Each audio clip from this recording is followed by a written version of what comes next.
अर्जुन को नहीं, इस योद्धा को चाहती थी द्रौपदी, बस इसे कारण से नहीं हो पाई थी शादी। महाभारत में द्रौपदी एक बेहद ही महत्वपूर्ण किरदार है, फिर चाहे वह द्रौपदी का स्वयंवर हो, द्रौपदी का 5 पतियों से विवाह करना हो या फिर भरी सभा में कौरवों द्वारा द्रौपदी का चीरहरण करना हो। अहंकारी दुर्योधन के छल कपट और फिर उसके द्वारा किए गए द्रौपदी के अपमान ने ही महाभारत युद्ध की नींव रखी थी।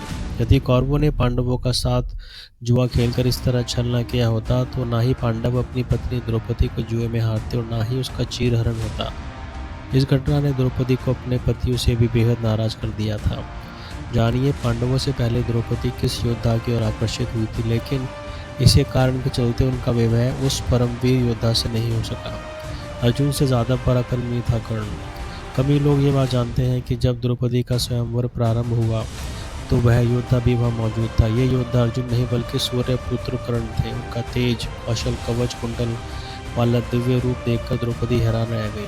महाभारत के अनुसार कर्ण इतने पराक्रमी योद्धा थे कि उनके आगे पांचों पांडव टिक नहीं पाते थे।